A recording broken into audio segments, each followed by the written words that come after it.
You started. Oh. Ladies first. Okay. Wow. So I'm just not used to that in my little Mormon life here. Ladies first. Wow. Wow. Well, hi. I'm Lisa. Hi, I'm Dan. And this is Siblings in Zion. Yeah. Yeah. We have partaken of the sacrament of onion rings and sweetberry wine. Almost just spit out And it that sacramental wine. was delicious. Ooh. And we are enjoying On the Sabbath, no less. That's what we're doing. Hey, look at this. We're enjoying a Cabernet Sauvignon that has been aged in bourbon barrels for 3 months. And it's quite nice. Oh. It's got less acidity. Mm-hmm. Yeah, that's much better. Yep. I can get on board with that. Wow. I'm just done. I'm done with the rosé and the Chardonnay. That's Really? Yep. I'm done. I don't want it. Get it out of my That's face. interesting. All right, cool. Get out of my face. I know what I want. Okay. That's what the show is about, finding out what you really want. I need that super wine. You're supposed to spit it out. I'm supposed to. No way, Jose. Am I spitting this stuff out? It tastes like fruit.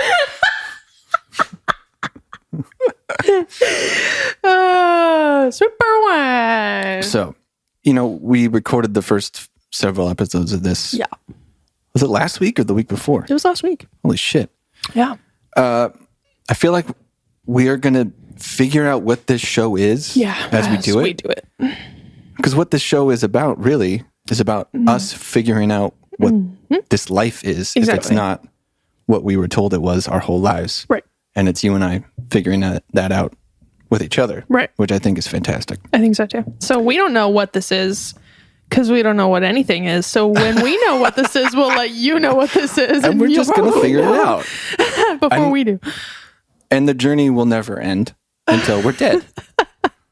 And that's kind of how it goes. It hopefully will end because I think the odds are I don't want this. I don't want what I used to think was going to happen. Forever. So what we decided we're going to do pretty much is start with the topic of conversation and jump off from that.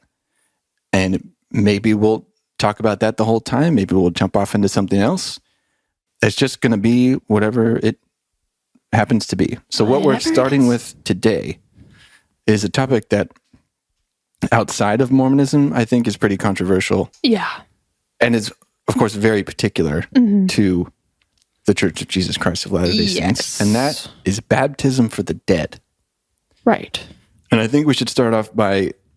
Which initially the name itself conjures some pretty gruesome images. For anyone who is unaware, it's definitely not baptizing dead bodies. That's not happening. Yikes. Because I'm sure some people, that image has come to their head. How could it not? Yeah. Yeah, I mean, it's still just as weird. Yeah. Pretty much. I mean, slightly on a less different weird. level. It's not as morbid, but it's still very weird. Right. Yes. Yeah. Yeah. And I think we should, for anyone who is listening who's not fully aware of what it is, it's a practice that they do in the temple.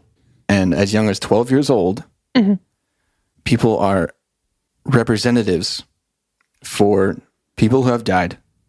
And they are their proxy in the baptismal font, where they are baptized in the name of this dead person so that they might accept or reject the gospel of Jesus Christ, the restored gospel of Jesus Christ, according to the Mormon doctrine. And they may have the chance to accept or reject that in the afterlife because they did not know it, didn't hear it, or didn't accept it while they were alive. What it really is a lot of busy work for the members of the church so that they feel like they have some purpose and they have some fulfillment of action in this strange and often confusing religion. Yes, that is a very good summary. Thank you. You actually kind of made it sound a little normal. Well, I mean, for us, it was. I didn't think it was particularly that strange. Nope. When we did it. I mean, to be honest, while I was in the temple, in that baptismal font and in those white clothes. Oh yeah, I mean that water's warm. Sure. And people that you know, and in my case, and probably yours, people that are your family, who you love, are participating in this with you. Yep. And it feels familiar. It can very much feel very special. And there are all kinds of words you can place on it: holy, spiritual, fulfilling. Yeah. But that's kind of the point. The temple is very much manufactured in a way to give you a sense of righteousness and holiness. Heavenly home. It's meant to represent the celestial kingdom. Yep. And they spend millions and millions of dollars to make it extremely ornate. Yeah. Marble, gold. Nice carpeting. Sure. It's all very nice. Yeah. And it's all very fucking expensive. Yeah. When, in my estimation, as far as I know, Jesus Christ would probably rather the money that goes into this kind of shit feeding people go to, actually helping fellow men. Yeah. Regardless of whether or not they believe what you believe. Yep. Because most of the money that those temples are built with comes from the tithing of people who will never step foot in them. That's a good point. Especially at least into the more sacred rooms of the temple. Right. And along those lines, also to the universities, which they will probably never step foot on either or attend. So, yeah, Mormon money is something we could also. That is another topic. It's hard to talk about because it's so secretive. Right. But it's not as secretive as it used to be. Yeah. And it's harder for them to cover up where the money goes. Yeah. Oh, the other thing that's just weird to me is how they're really not that ornate. Like, people talk about how, it's just so gorgeous. And I'm like, there are temples in India that are just like way more mind-blowing. Yeah. I mean, temples everywhere. We've seen, temples in Japan, the ones in Japan.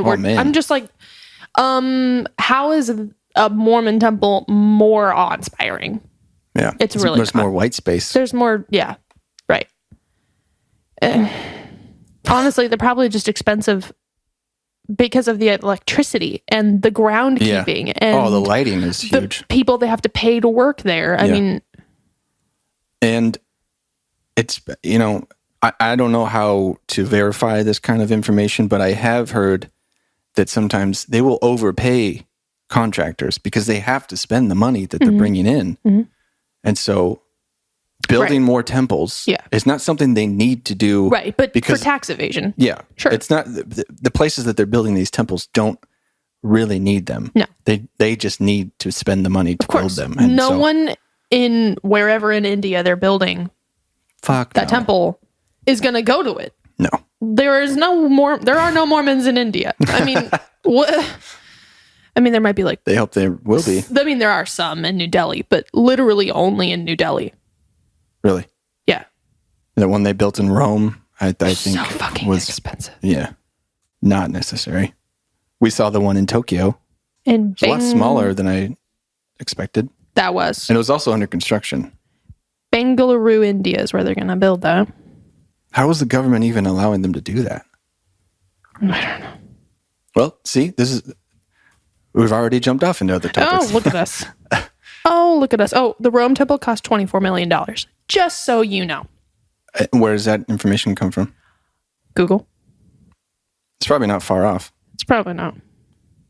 LA Times. They usually cost several million. Yeah. I'm sure. I mean, the land is probably what was the most expensive. The rights to the land are probably pretty expensive. It's probably not as big as it looks in the video. Probably not. Yeah, they're building way more smaller temples after Gordon Hinckley was like pushing that initiative. There are very few that's like have cafeterias in them anymore. Portland's one of the few that you can like go to the temple and eat in the basement. You have to pay for it. Of course. Of course you do. You have to pay for pretty much everything that you do there. You have to pay for the clothes that you rent. If you don't own them yourself. Yeah. And they're expensive when you buy them initially. Of course. And what the hell am I supposed to do with that white temple dress that's sitting in my closet now that I am never... Oh yeah, what am I supposed to do with it? I thought you got rid of a bunch of... I've got all that shit. Well, I threw away all my garments and stuff, but like, what am I supposed to do with... I mean, it's all in this bag that I would take with me every time. How much did that stuff cost? Mom bought it. So, I mean, you have to buy the dress. You have to buy the packet that you put your green apron and your robe in. You have to buy your slippers and your little white nylons. And then, of course, you have to buy garments. Wow. You the first time you put on your garments is in the temple. So you have to buy those and take them with you to change into. Holy shit. You have to buy your veil if you're a woman. You have to buy your hat if you're a man, which we can't remember the name of. I feel like it has a different name than just a different name than just hat, but you know, a little baker's I didn't hat. wear it, so I don't know. Yeah. But yeah, you gotta wear all that shit, and it all costs upwards of $100 at least total for that whole thing. Yeah, at least.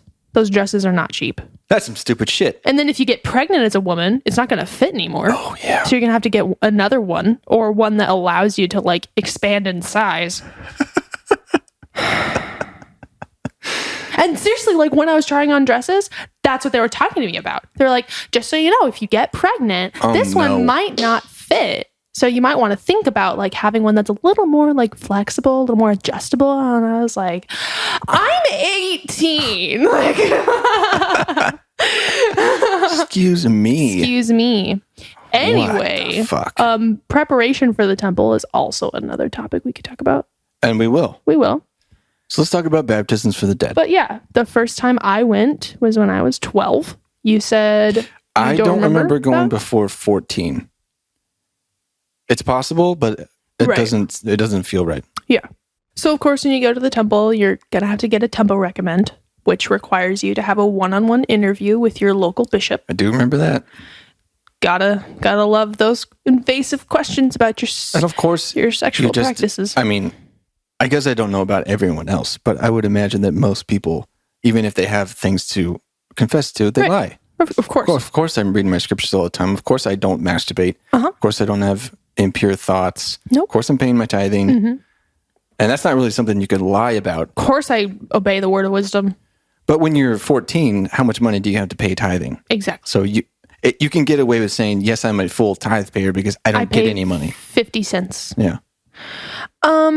That's definitely true. But also on the flip side of that, if you are so afraid of going to hell for lying, like me, yeah, then I told the honest to God truth about every thing, whether it was solicited or not, because I felt like I had to. Wow.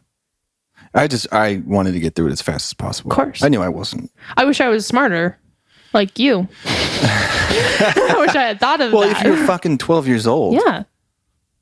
I mean, most of those questions I didn't even understand. I seriously remember being like, what does that mean? Yeah. I don't know what you're saying. In terms of like sexual questions? No, it was like, well, yes, but also like, are you affiliated with any group or organization that is at odds with the church's teachings and practices? I was like, I watch Ellen sometimes. Does that count?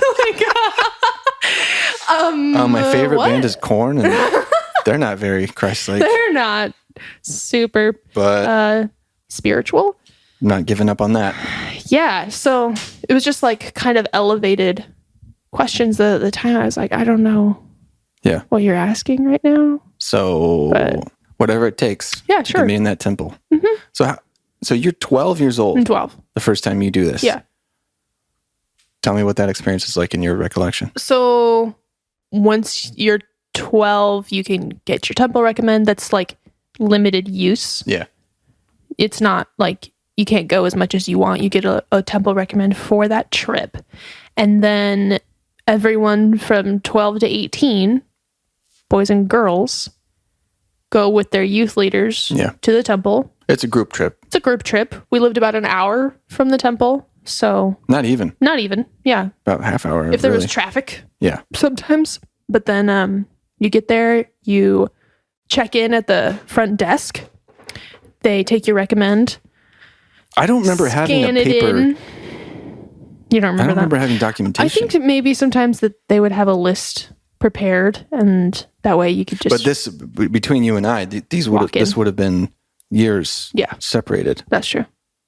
I don't think that they gave me one either. I think I'm confusing that with all of the times most recently that I had my after own you did the recommend. real temple shit. Right. But yeah, I think they would just keep a list of everyone that was coming, and then they would show that. You wouldn't be able to go on the trip if you were not passed if you were by an the interview. bishop. Right, exactly. And then you go into the locker room and you change into the white jumpsuit that they give to you. And it's like, are you small, medium, or large? And then like everything you're wearing has to be white. Your underwear, your bra, your socks, the scrunchie that you're wearing in your hair, because that's symbol of purity. Sure. So important. You know, it really brings back strong memories having to dress up in that white jumpsuit, because you know how actors say that when they put on their wardrobe, their costume, it really helps them become the character. Yeah. And I remember having that white jumpsuit on really helped me feel holy. Get into the spirit of things. Yep. I remember it being an odd feeling. Yep. Because they're not, stylish. No. It's an odd. They have like an ensemble. elastic waist. Yeah. And sometimes like it was too short, so it was like riding up in uncomfortable places. Yeah, I remember that. And then you have to whisper. You can't talk too loud in the temple. Yes, it's very quiet. It's very quiet. And then you sit in a waiting room, and you're supposed to like grab a hymnal or a Bible, which are all white as well, or Book of Mormon, and you sit and you wait. And then someone from the temple presidency or like just some leader will come and address the group once everybody's ready. And it's in a separate waiting room, and they'll give some kind of talk. And then someone's asked to give an opening prayer. We might sing a hymn, and then they lead us into the baptismal font, where you one by one go into the baptismal font, which is sitting on the back of 12 oxen, which represent the 12 tribes of Israel. And everyone else is waiting on the benches. And the boys and the girls are separated. Of course. So on each side. So either you did confirmations first. Oh, right. And then did baptisms, or you did baptisms, dried off, and then went and did confirmations. Yeah. Right. Wow. Yeah. So I remember somebody was there as like an arbiter to confirm that the name was said correctly or something. Yeah. Or they'd have to do it again. In the baptismal font. And also in the confirmation. Yeah. Well, that's the law of witnesses. So like there had to be two witnesses, especially at the baptismal font, because if any article of your clothing or any piece of your skin or hair floats above the water, then it's not a valid baptism, and you have to redo it. It's so stupid. So they're like just watching people get baptized over and over and over again, like policing it. And the person baptizing has a script that's on a screen, and this is probably not verbatim, but I remember it being, they would say your name, sister. Would they say sister? Yep. Like Sister Lisa, whatever. I baptize you in the name of so-and-so who is dead. In the name of the Father, the Son, and the Holy Spirit. And the Holy Ghost. Amen. Was that about it? Yep, that's right.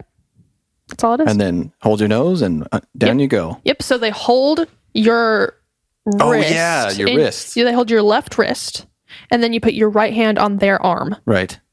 Or it's actually the other way around. They're holding your right wrist, and your left hand is on their arm. And then when they lean you back to dunk you into the water, you plug your nose.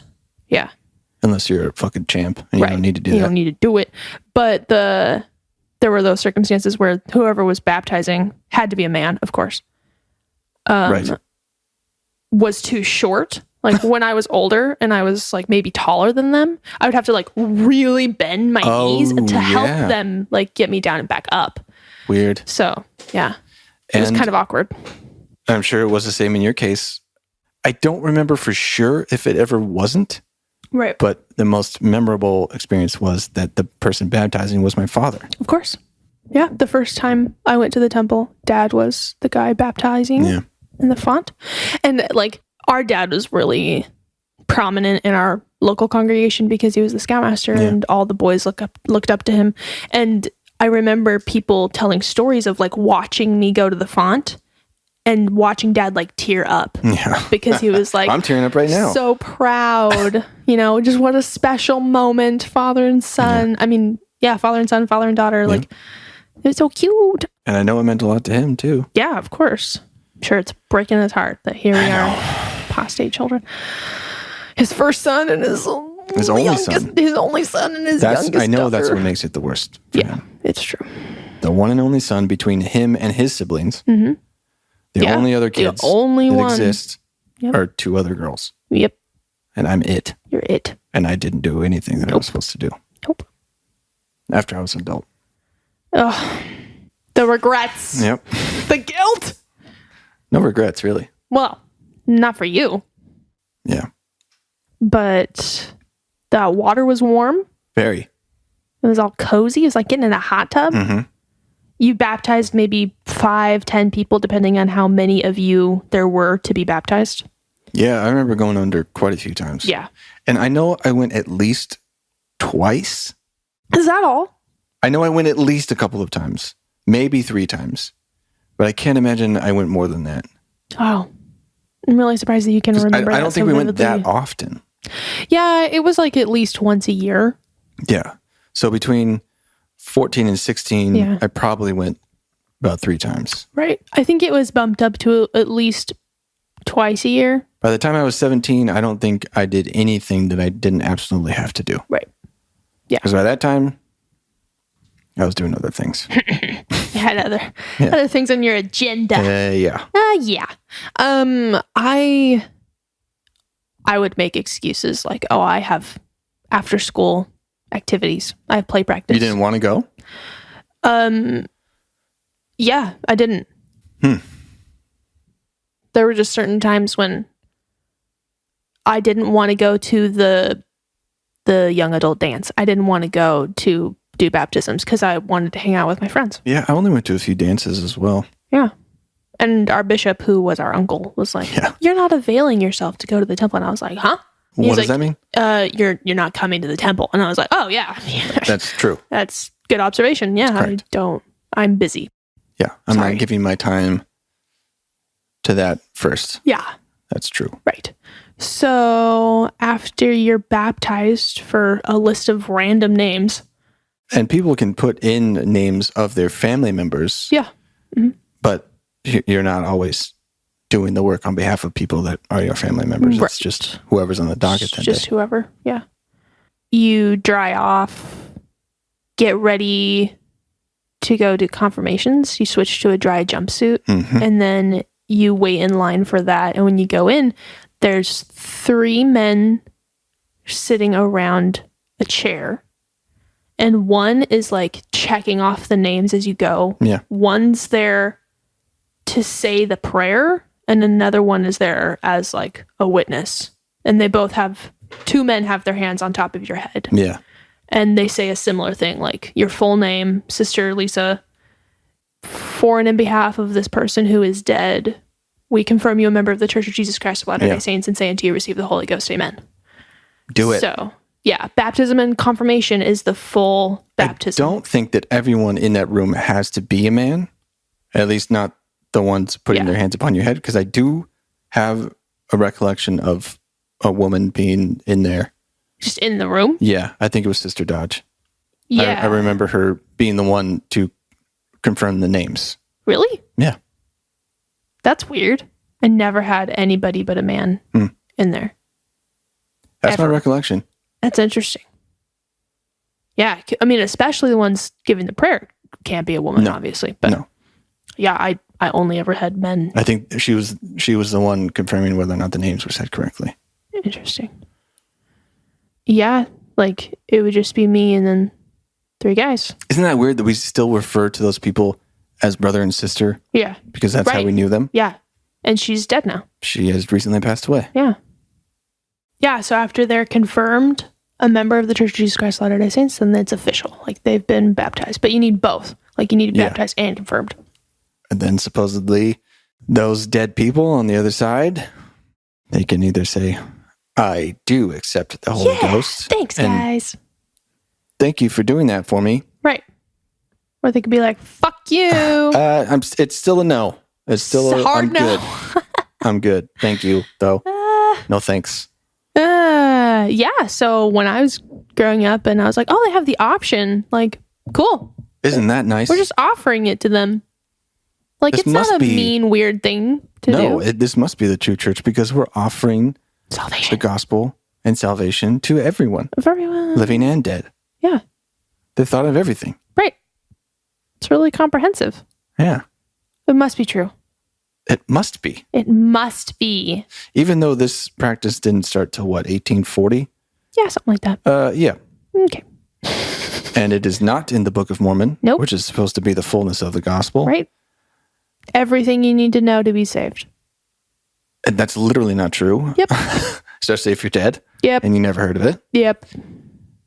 And this wasn't clear to me because I never thought that I needed to look into it, but it's really not anywhere in the Bible except for one area of Corinthians, 1 Corinthians 15. 29. It's the only time the phrase baptized for the dead appears in the Bible. Why are they then baptized for the dead if the dead rise not at all? So it's my understanding that, you know what, actually, I pulled up a video that I'd like to play that kind of represents the argument from the biblical Christian side. Someone who relies on the Bible solely as the gospel. Mm-hmm. This is from a program called Talking to Mormons, which is an animated show. It's a lot of short videos about various topics of the church. The voice of the person who is talking to the Mormons is that of Sean McCraney from Heart of the Matter, which is another excellent show. And it's not explicit that it's him, but I know his voice. It's definitely him. Right. So this is on YouTube. You can check out Talking to Mormons, and I'll leave a link in the show notes so you can see this video in particular. This is Baptism for the Dead, Part 1. Baptism for the dead is one of the most controversial doctrines in Mormon theology. It is unique to the LDS and has no actual basis in the Bible, Book of Mormon, or the Pearl of Great Price. As Mormons, we believe that individuals who have died can hear and receive the gospel of Jesus Christ in the spirit world. And through proxy baptism performed for them in the LDS temple, they can attain eternal life in the presence of God. Was this Mormon temple rite originally established by Jesus and taught and practiced by his apostles? We believe the ordinance of baptism of the dead was practiced in the early church. The Apostle Paul mentioned it in 1 Corinthians chapter 15, verse 29. Else what shall they do which are baptized for the dead, if the dead rise not at all? Why are they then baptized for the dead? The first thing to notice about this verse is that baptism for the dead is only mentioned. It's not actually taught. When we read 1 Corinthians 15:29, in its context, it is clear that resurrection, not baptism, is the dominating theme throughout the chapter. False teachers had infiltrated the church at Corinth, teaching that there is no resurrection of the dead. The whole chapter is devoted to reasons why this is a false teaching. In verse 29, Paul is pointing out an inconsistency in the practice of these false teachers. Apparently, they did not believe that the dead would rise, verse 15, but they practiced proxy baptisms for the dead. If the dead do not rise, why did they bother doing baptisms for them? Then who were these people that were baptizing for the dead? By carefully noticing the third-person pronouns in that passage, one can see who is practicing baptisms for the dead. Paul says, "What shall they do which are baptized for the dead?" Why are they then baptized for the dead? Paul did not say, "Why are you, Corinthian Christians, then baptized for the dead?" He did not say, "Why are we, followers of Christ, then baptized for the dead?" He was asking, in effect, a rhetorical question. Why these false teachers who did not even believe in the resurrection would want to baptize for the dead if the dead will never rise? As Latter-day Saints, we believe that baptism is necessary for the salvation of all men. Do you realize that Mormonism is the first and probably the only religion ever to claim that every one of the billions and billions of people who have ever lived in history needs to have baptism performed on their behalf? Yes, we realize that will take a long time to accomplish. We believe that along with baptism, other works for the dead are necessary for their salvation. As LDS members, we do the needed research to get the names of the dead. In the temple, once proxy baptism is done for a person, if the dead person is a male, he receives the priesthood by the laying on of hands.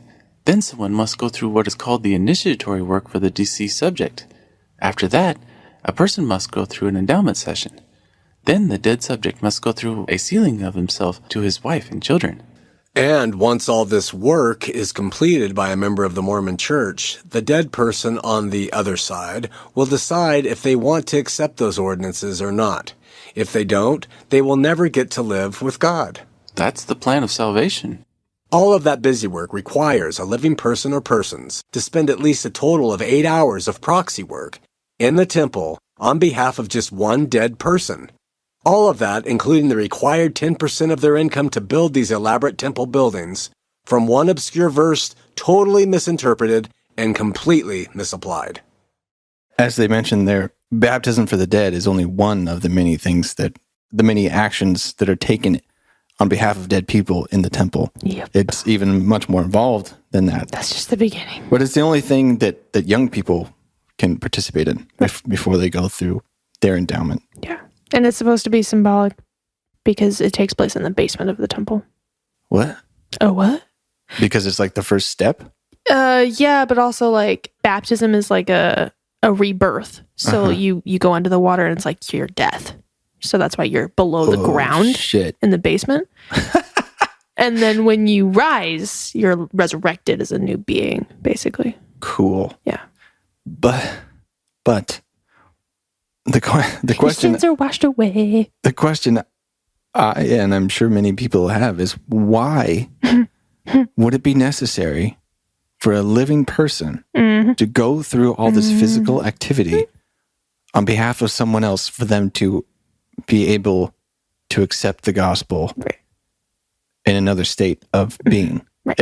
If they're in spirit prison or spirit paradise or whatever, right. If this is the one true gospel and the afterlife is as Mormon doctrine teaches, then it would be everywhere.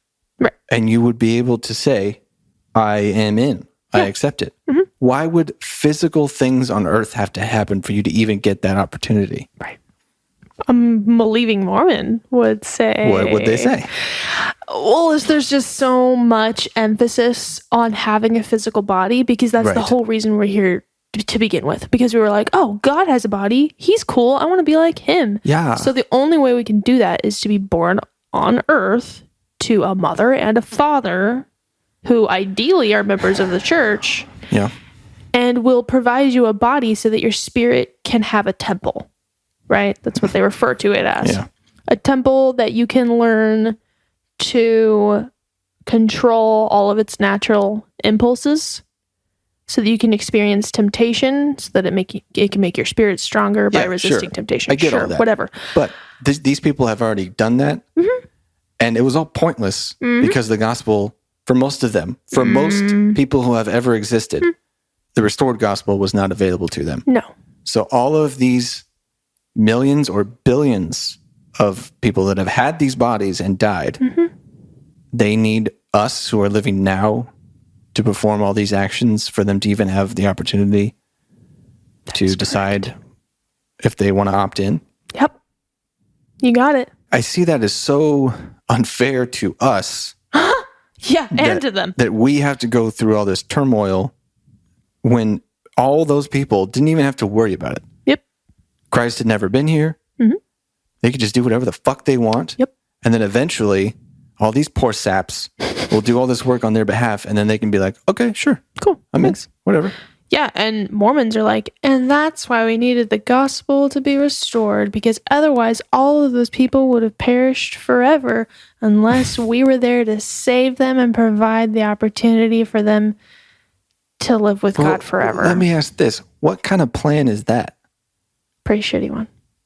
That this plan was set forth while we were all, pre-mortal beings, and then it got started, and then it got all fucked up. Yep. And then some dumb shit named Joseph Smith was the one to be chosen to bring it all back. Yep. Nearly 2,000 years later. Mm-hmm. Yeah. I mean, Mormons are like, that's why this doctrine is so great, is because there have been so many people who have perished without this knowledge. Yeah, but it's really just retrofitting that's true. the rest of existence. Right. with this new ideas. Right. But they're like, oh, God is so merciful that he's provided a way. His plan is so perfect. What if he set it up right the first time so he wouldn't need us To have to to go back and fix it? all the, yeah. If he's all knowing, I know. then he would have known that it wasn't going to work from the beginning. There's just a lot of symbolism that Mormons It keeps you engaged. is so And it's a brilliant. reciprocal relationship. I do this work and I feel good about it. So therefore it must be true. Therefore, yeah. And I feel great about doing these things for my family and family members of others. And this is the greatest thing. Yeah. And so the Mormon Church has baptized a bunch of people after their death. And some of whom may surprise you. Some of them are very questionable. Why would you baptize Adolf Hitler? Apparently that's been done several times. And he's been sealed to his family. We just want to make sure that we got it. Let's do it 5 times. From what I read, and Frank has been baptized something like 10 times. Oh my God. And why would that happen unless there's not sharing of records between temple ceremonies? I don't know. Vlad the Impaler? People like Gandhi? I mean, the whole idea of vicarious work Mormons think is so great because it symbolizes the vicarious work that Christ did for them in the atonement. Yeah. Like while he was performing the atonement, he did something for us that we couldn't do for ourselves. And we're doing something for the dead that they can't do for themselves because they don't have a body. And they think that that's like so, like they just have this savior complex of like, I'm such a great person because I just gave that person the opportunity to have eternal life. Oh, there's a lot of, I'm a great person. Yeah. There's a lot of opportunity for that. A lot of to ways feel to like get a great that. person. Yeah. Steve Irwin was baptized in 2010. Elvis Presley. It says here, he was never a Mormon in life, but according to some reports, Someone gave him like he was friends with the Osmonds. Oh, I'm sure he was. Yeah, like he had a Book of Mormon. This says he was interested in converting, and a copy of the Book of Mormon that may have belonged to him is housed in the archives of the church. Yep. He has been baptized at least 7 times. Why? Yeah. According to records obtained in 1998, Hitler was baptized and endowed in 1993 and then sealed to his parents in 1994. That is a really weird image. In London. Yeah, it never... Princess Diana. Oh, Princess Diana. Like I told you before, it never occurred to me that that was like an insulting thing that Jews were being baptized. Because I was like, victims of the Holocaust have been baptized. We're just providing the opportunity. We're not like... What's so bad? Making them Mormons. What's so bad? And I can't believe how long it took me for me to be like, the reason they died was because of their religion. Yeah. Pretty sure that would not be a super respectful thing. Sure. And would not an all-knowing, all-loving God say, hey guys, yeah, man, you really went through it for me. All of you, free pass. Come on in. VIP membership. The ignorance. Oh, yeah. The just entitlement savior complex. It's pretty fucked up. Read today that the Community of Christ, formerly known as the Reorganized Church of Jesus Christ of Latter-day Saints, does not practice this. Good for them. It says that in the early days of their church, it was performed, but never officially sanctioned. In 1970, a revelation and 2 letters written by Joseph pertaining to baptisms for the dead were removed as sections of the Doctrine and Covenants and moved to the appendix. And then in 1990, all of those documents were removed entirely from their scriptural canon. So they do a lot less temple stuff. Yeah. In general. I wonder whose decision that was. Whoever was the president at the time. Right, yeah.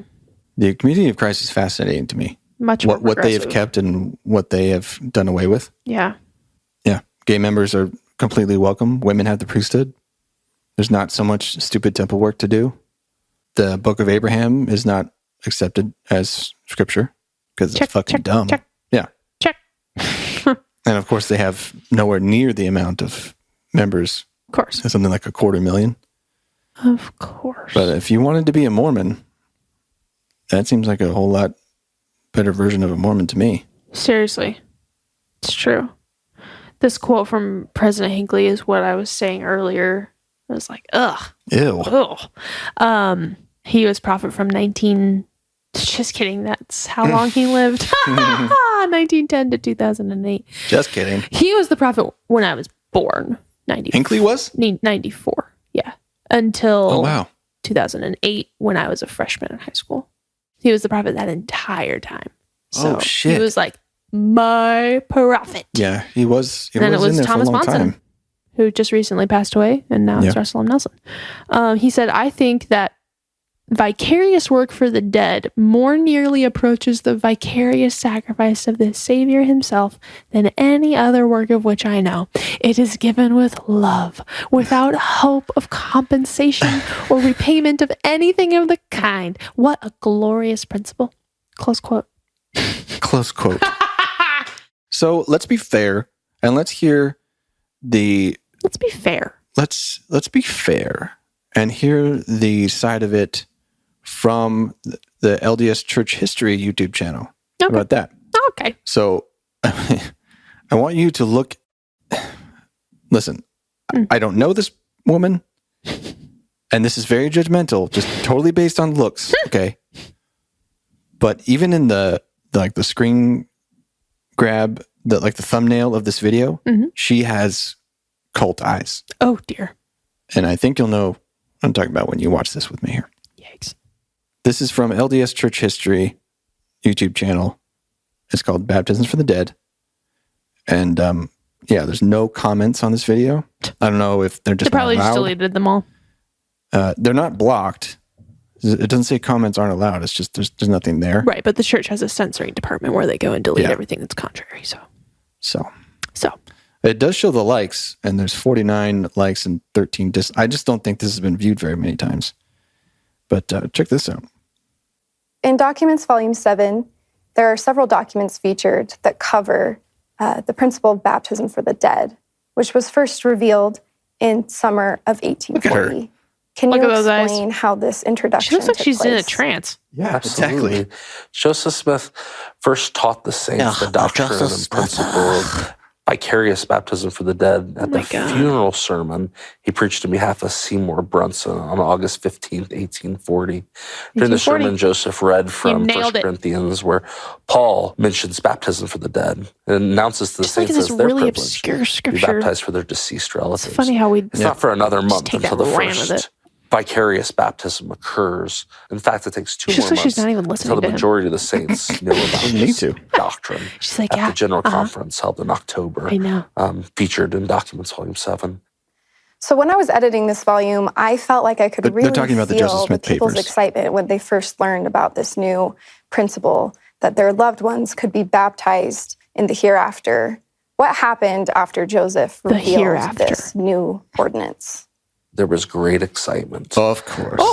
In the October conference of that time, V. Lake Kimball tells us that there were between 8 or 9 men Man, baptized this guy's vicariously for the saints at any given time during the conference.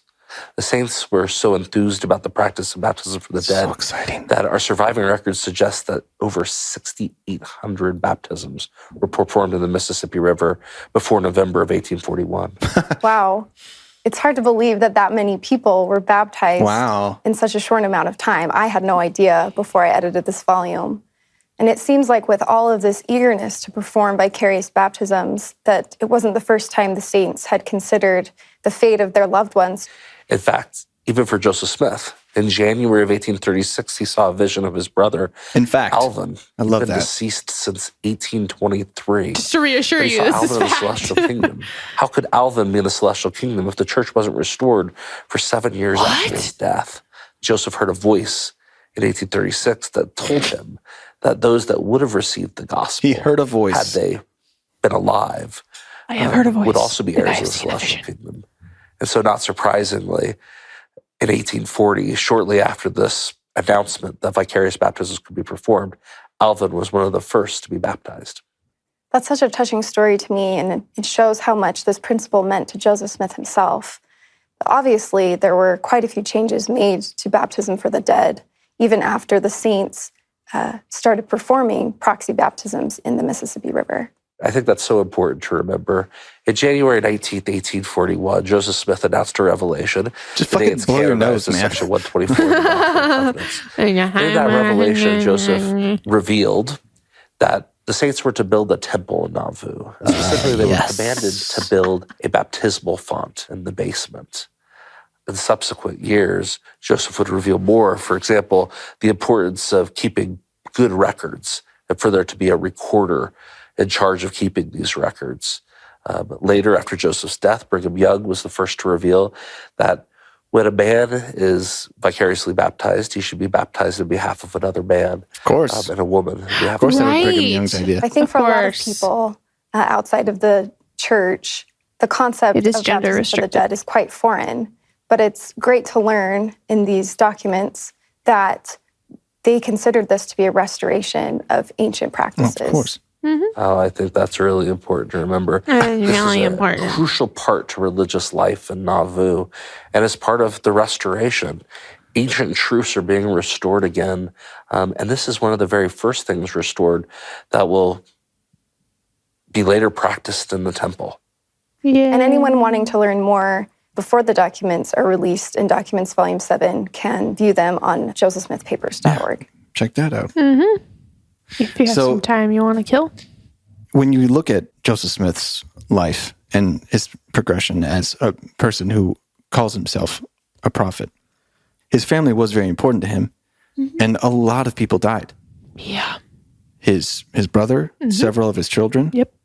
Most of his natural children died. Yep.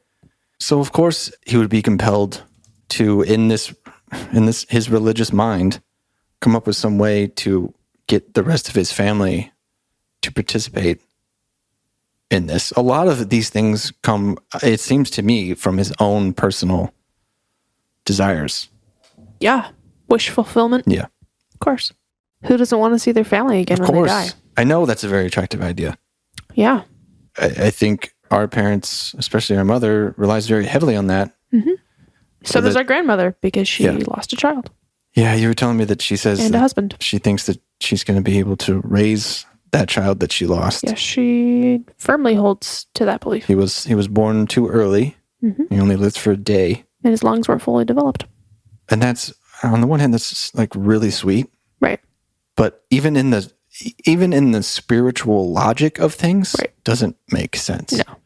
And it's pretty heartbreaking. I'm very grateful that our grandmother has survived the death of her husband 12 years ago. Right. She's still doing great. She's doing fantastic. I know. She just turned 90 years old. Mind-boggling.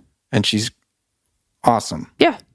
Our other grandmother passed away, what was it, a year and a half ago, almost 2 years, after living with dementia for a decade at least, more than that. But our other grandmother is doing her mind just is fine. sharp. She's still able to get around without any She kind still of reads aid. her scriptures every day. Out loud. The most Mormon person I've ever known. Yep. Absolutely. I am in the process of typing her life story, and it just goes to show how deep those roots are. Yeah.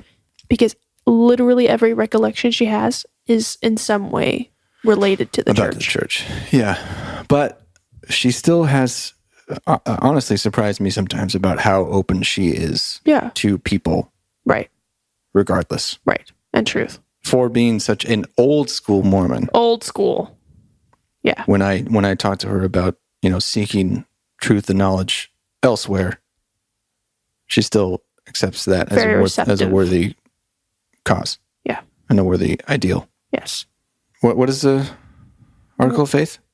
If there is anything lovely, virtuous, or of good report or praiseworthy, we seek after these things. That's right. That's right. That's right, Grandma. That's right. So, yeah. What else is there to say really about baptism for the dead? It's fucking really creepy. It is. Even though it's not dead people. Nope. It's still creepy. It's a little and it's still bizarre. So hard to see how it's not so pointless. Yeah. Because there's lots of people. There's so many people that have lived. And not so many Mormons. There's no way. And, even if the temple is cracking 24/7, that this isn't going to be completed for hundreds of years. And they do it specifically for people whose names they know. Yeah. We can only go back so far before we don't know. Exactly. And who there have lived. been so many names. How many seas of graves are there of soldiers who died nameless? Mm-hmm. How are we ever going to They're just screwed? Pretty much. Grandma loves to say, "Oh, the Lord has so much to sort out." She loves to say that. The Lord has so much to sort out. Yep. Good thing he's got it all figured out, because this is a mess. Or, he created a mess. Yeah. Mm-hmm. But thank God he's going to come back and just solve everything. The King of Kings, the ruler of rulers, the Lord of lords. Shit, man. Wonderful counselor. He'll be the king and the governor and he's going to be all of it. He's going to be the political leader and the spiritual leader, and everything's going to be perfect and wonderful. And we're going to be doing temple work for a millennium. Oh, no, thank you. Doesn't that sound great? No, thank you to all of that. I'd rather not exist. Yep. And I say these things in the name of who the fuck ever. Amen. Amen. There's a lot more to talk about temple shit, and we are going to start doing that in the next episode. Stay tuned. Yeah, we'll be back to talk about the endowment, the initiatory, the washing and anointing. And if you thought baptisms for the dead was creepy, you ain't heard nothing yet. Let's get this party started. Woo! We'll talk to you then. I'm Dan. I'm Lisa. And we have been Siblings in Zion. Forever and ever. Forever and always, amen. Super.